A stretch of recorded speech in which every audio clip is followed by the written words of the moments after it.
साथियों, मैं संजय लोसाली एक और नए ब्लॉग के साथ आपका स्वागत करता हूं। और मेरे साथ में है रेनू तिवारी लोसाली, जो किसी पहचान की मोहताज नहीं है। सारा फेसबुक में फेमस हैं।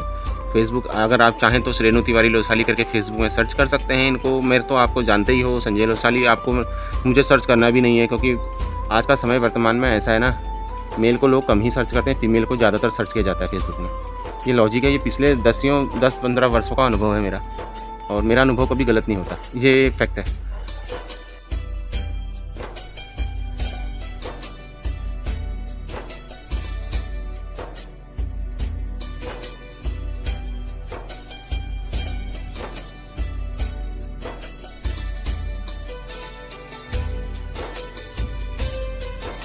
नमस्कार साथियों, मैं आज एक ऐसे सब्जेक्ट पर ब्लॉग बना के आपको साथ शेयर करना चाहूँगा जिसको आप पसंद करेंगे। और अगर आपने ग्रामीण जीवन देखा है, ग्रामीण जीवन के बारे में आप जानते हैं, या आप ग्रामीण जीवन से कहीं ना कहीं किसी भी तौर पर जुड़े हैं, या आपका परिवार का सदस्य या कोई भी कहीं से भी कनेक्शन आपका है ग्रामीण जीवन से और कृषि से। कृषि का मतलब ये होता है ना, फसल उगाने से। फसल का मतलब फार्म ही नहीं होता, एक छोटी सी क्यारी में, बाड़ी में आप वहाँ पर भी कृषि कर सकते हैं।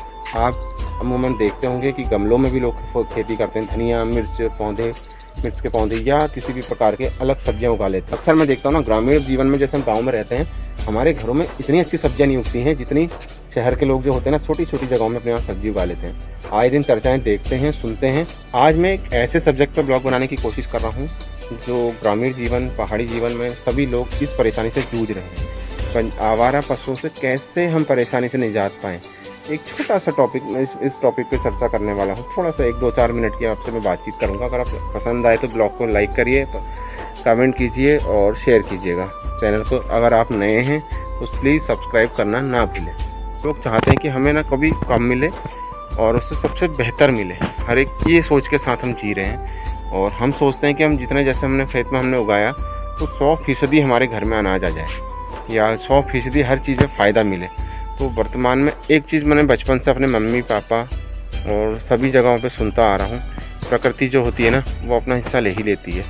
एक नंबर 1 बछड़ों से, आवारा गायों से, और नंबर 2 सूअर से। जब मैं सबसे पहले बात करूँगा जंगली जानवर यानी बछड़ों से बात करते हैं। सबसे पहले बछड़े, गाय, आवारा पशु। तो सोचिए कि वो जो जानवर है ना, वो अपना भोजन कहाँ से बनाएंगे। मानव अपने भोजन के लिए इतनी कोशिश कर रहा है कि अपना 100% अपने खेतों से उगा के अपने घर ले जाने की कोशिश में है, तो उनका हिस्सा कहाँ से आएगा? क्योंकि उनका जो क्षेत्र है ना, जंगल, वहाँ तक तो मानव ने जंगल कटान शुरू करने के बाद अपने घर बनाने शुरू कर दिए। कभी आपने सोचा है?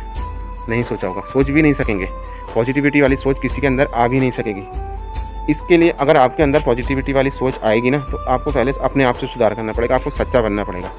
सच्चा इंसान जो नहीं होगा ना, वो इन चीज़ों को कभी ज़िंदगी में सोच नहीं सकेगा। उसके दिमाग में सोच के आएगी, कैसे मैं अपनी फसलों को, कैसे मैं अपनी चीज़ों को बचा के रख सकूं और आने वाले समय में अपने परिवार का भरण पोषण कर सकूं। क्योंकि मानव की एक सोच है ना, वो सिर्फ खुद के लिए सोचता है।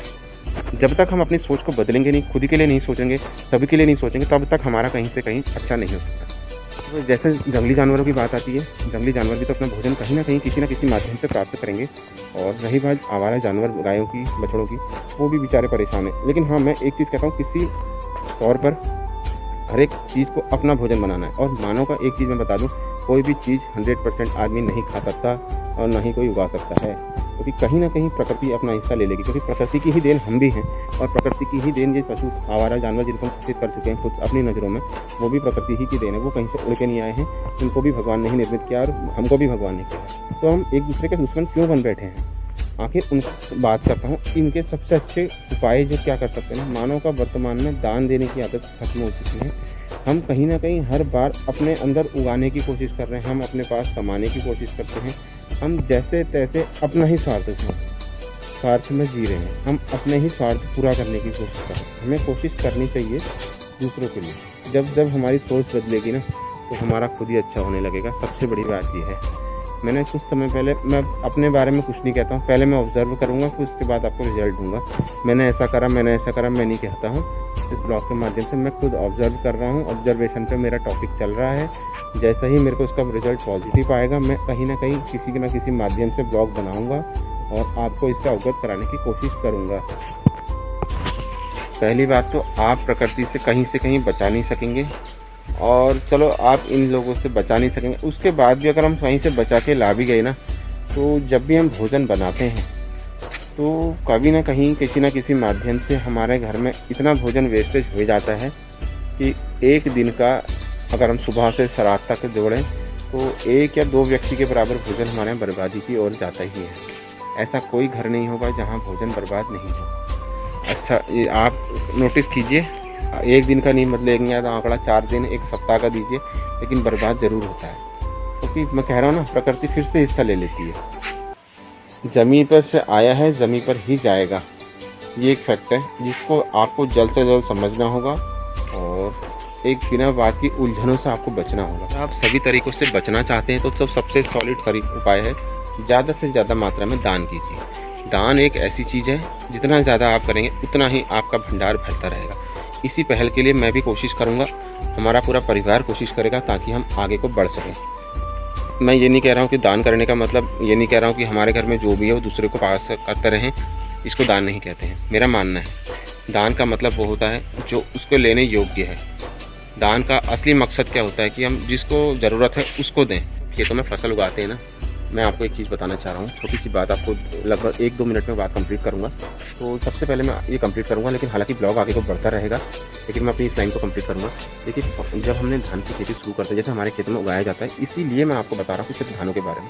फसलें अलग अलग किस्म की काफ़ी होती हैं, जो अपने वहाँ मैं ऐसे टॉपिक पर आपको बात करूँगा जो हमारे जिनसे हम जुड़े हुए हैं या हमसे जुड़ा हुआ कोई भी मुद्दा है, मैं उस पर बात करता हूँ। मैं ऐसे सब्जेक्ट पे बात नहीं करूँगा जिसकी मुझे नॉलेज नहीं है। मैं आपको बता रहा हूँ, देखिए धान की शुरुआत जब फसल की होती है ना, एक छोटे से बीज को हम उगाते हैं, उसका पौधा बनता है, उस पौधे को आगे बढ़ाया जाता है।